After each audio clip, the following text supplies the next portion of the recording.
Hello everybody and welcome to JN Aquarium. Today we're going to have a look at our Paracypichromis tank and some new baby fry we got from them. Stay tuned.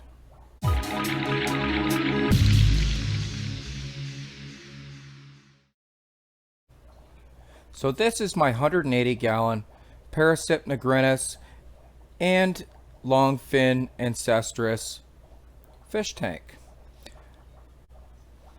This tank is filtered with an FX6, a Marineland 360, both canister filters, and an aquaponics system that you see on top.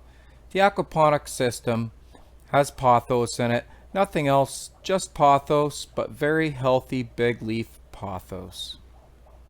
The water is pumped up from the tank into the pothos container on top, and then drained gravity fed back into the tank. Having the pothos aquaponics system on top of the tank I find aesthetically pleasing, and it also helps filtrate this tank. I have a few different sizes of Paracypichromis in here, some young, some with a little bit of age, but they are all turning out beautiful.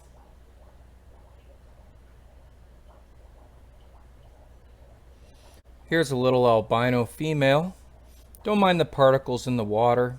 That is simply food that's getting stirred up, and the tank just had a fresh water change. Here's the young female that we just stripped. Paracyps are African cichlids from Lake Tanganyika. They are very peaceful for African cichlids. They never seem to cause any problems in any of my tanks, so I thought I'd give them their very own big tank. They don't interfere with the ancestris breeding, as they are all over the tank as well, and I believe with all the space in this tank, everybody lives very peacefully.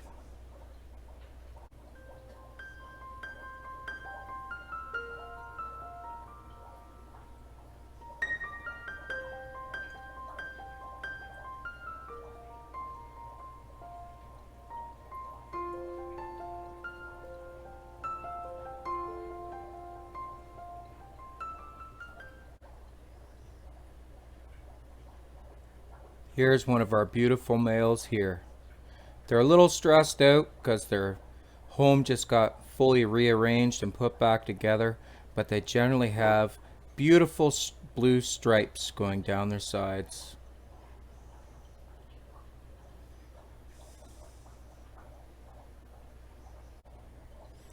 Well, let's have a look at their babies.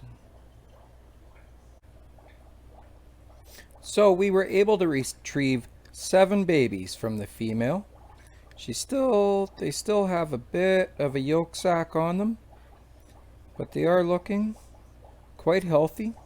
They kind of flop on their sides sometimes and take a rest, but other than that they seem very healthy, and they normally do that anyways. Quite large for fish fry. This was this female's first mouthful, so I was happy to get 7 of them. So let's get them into the breeder box attached to a grow out tank. So I have moved them to an external breeder box on a 90 gallon ancestris grow out tank, which again, all that debris floating around is duckweed. Because there is so much filtration in this tank. There are 10 sponge filters in this tank.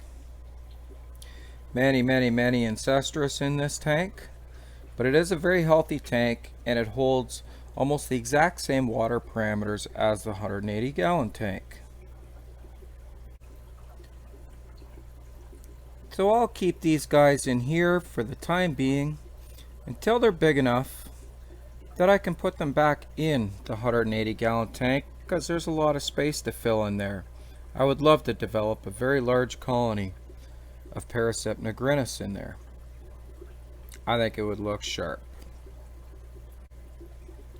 I'm not going to feed these guys today, as they still have a big yolk sac on them, and they don't need to be fed, nor would they even eat. So we'll check them tomorrow, and if their yolk sac looks like it's dissolving, we'll give them some food tomorrow. Baby brine shrimp will be a favorite. As you can see, I just have a very slow drip coming in from the lift tube, air lift tube, as they should be acclimated nice and easy if there is any minor changes between the water chemistry of the 180-gallon tank and this 90-gallon tank. My temperature is almost exact, and so are the other parameters.